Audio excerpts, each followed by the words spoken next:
My name is Christopher Jones. I've been out for almost 2 years, and when I went to prison, I was 15 years old. When I got out, I was 34 years old. And thinking back, I think the worst person that you can encounter is a person who does not have knowledge of themselves. Because they said I had ADHD, they said I was bipolar, they said I had all these problems, right? But I was in search to find out who I was. So I did a lot of stuff in the streets growing up, basically trying to find myself. But when I got incarcerated, one of the memories that always flashed before me is when I was walking down as I was getting my jail clothes. And I'm like, where I'm going at? They're like, you going up Marlboro. They put me on a juvenile unit. So I'm like, okay, I'm about to go to this juvenile time or whatever. But the reality set in, the guy was like, man, what you in for? I said, I'm in for murder. He was like, oh yeah, you going up there you going to the big house. I said, the big house? I said, yeah, you might be getting life sentence. So the reality is, you know, at the age of 14, you are a candidate for prison in Maryland. You can't buy cigarettes, you can't buy alcohol, but you can commit an adult crime and get an adult sentence. So that was the reality that I had to face. And even when I was in there, I was wild. Thinking back how I was when I was incarcerated, I was wild. And the old heads always tell me, you keep doing the same thing, you're gonna get the same results. But it's a difference when you come to terms with yourself. When you left alone in that cell by yourself, some things happen, for the better or for the worse.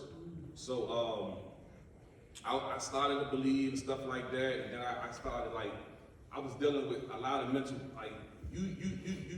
you leave a fast reality, a fast world, and you place it to another world, and you gotta catch on quick. You can't be slow. You gotta catch on quick to everything. So going in prison at the age of 15, well actually I didn't get to prison until I was 17, because I'm fighting the case or whatever. But I ripped the Bible up. I had struggles with my belief. I'm still trying to find myself. But as I started to get older, I started to realize that I didn't want my life to be like this.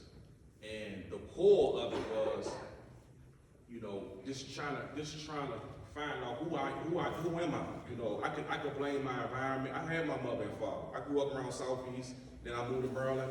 You know, my father was on drugs. I can blame all those things, but the real reason that I had all this time to be out in the streets and doing all this other stuff is because I got all these images around me.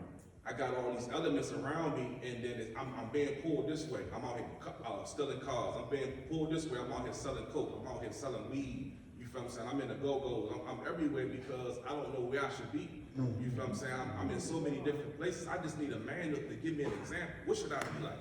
I need an image. I need somebody that I could be like, I want to be like this person. Because everybody that was around me was indulging in something corrupted. You know, they was indulging in something that was criminal. So as I was in the process of giving my time back, you know, I had to come to terms with myself. I had to come to terms with myself and realize that I was put here for a reason. You know, I had to be able to walk in that purpose. But it's a hard reality when I deal with the youth. Just real briefly, I deal with the youth. I go into the schools, I go into the churches, I deal with ministry, I deal with all these things. Like the brother said earlier, he said it's like you see yourself when you're speaking to these kids. And the reality of it is, I don't care how many rec centers you build, it ain't about going somewhere to play. You know, at the age of 12, you go back to the 60s and the 30s, at 12 years old, you was working. You was doing something constructive with your hands. These kids need to have, I think about when I got out, right? They put me in this program, they released me. When I tell you, I was so stupid when I came home, I didn't know nothing. And I didn't even have a person to sit down and be like, look, this is how you work your phone. They was just like, bro, this is what you're supposed to do, activate your phone. I didn't even know how to pay my bill. I'm like, bro, how do you go get the money order? I'm used to money orders. They're like, nah, you know, you can pay your bill on your phone. You know, I'm going through shoppers with 5 items. They're like, you know, you can get through you can just go and swipe and pay your card. And I'm panicking because I'm not used to this. I'm used to mail coming to me. I'm used to my mail coming to me. So what happens is they put you in prison, and then they just kick you out.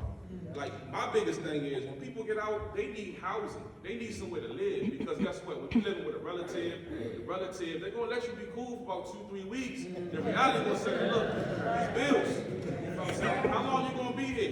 You know what I'm saying? This is reality. You know, and I think about for those people who, you know, get juvenile life and get out at 21, they get independent living.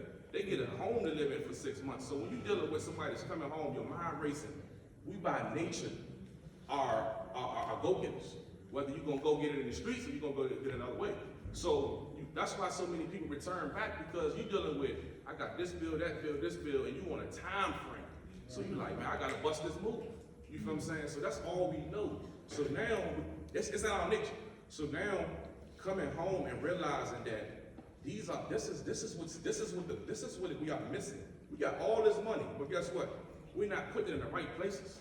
Because you could put somebody in a program about alcohol and drugs. You only reforming them. You just giving them a bunch of principles. They need to be transformed. They need something where they can actually be like. I was in this program, and I told them, you sit in and you read these books to these guys over and over and over and over again. They're gonna get tired. You need to work their mind.